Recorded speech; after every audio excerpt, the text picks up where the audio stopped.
In the bustling streets of 13th century Italy, a young friar walked with quiet confidence, his heart filled with unwavering faith. This was St. Anthony of Padua, a preacher so gifted that his words felt like the whisper of heaven itself, a man whose life, though brief, would become legendary for its miracles, wisdom, and relentless compassion. Born into nobility in Lisbon, Portugal, Anthony could have lived a life of wealth and ease, but comfort was never what he sought.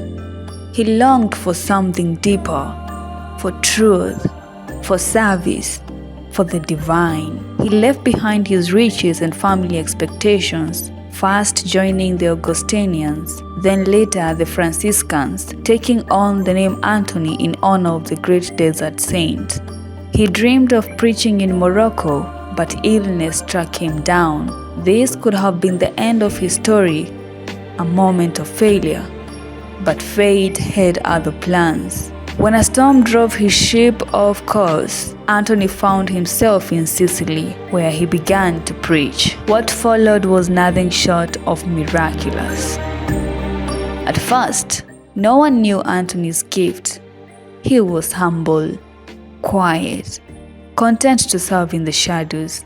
But one day, asked to speak at a gathering, and his voice rang out like thunder. His words, powerful, mesmerizing, captivated his audience.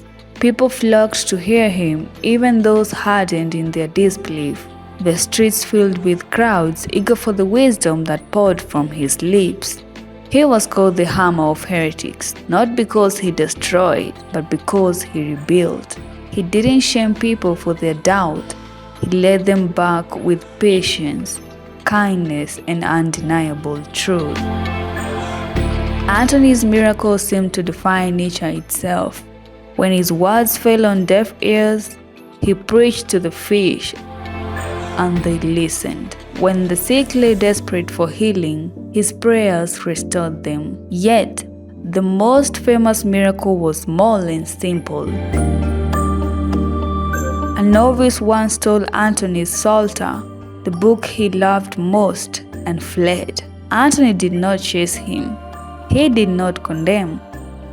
He simply prayed, and something incredible happened. The thief was overcome with regret and returned the book. More importantly, he returned to the faith. From then on, people believed that St. Anthony could help find what was lost, not just objects, but lost souls, lost hopes, lost paths.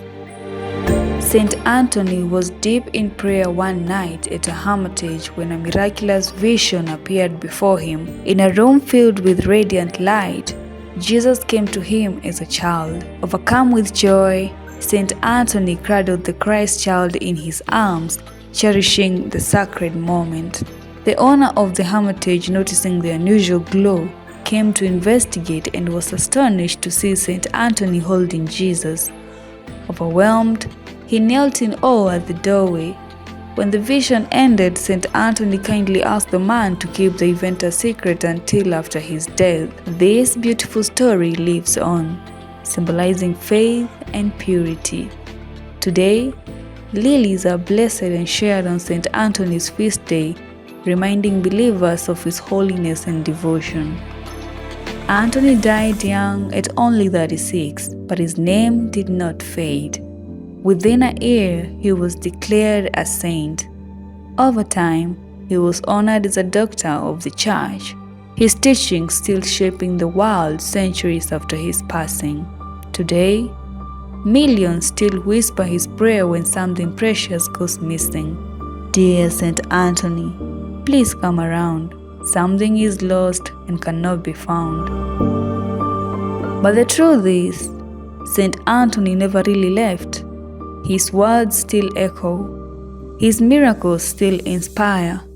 And in the hearts of those who believe, he is still searching, still guiding, still finding what was lost.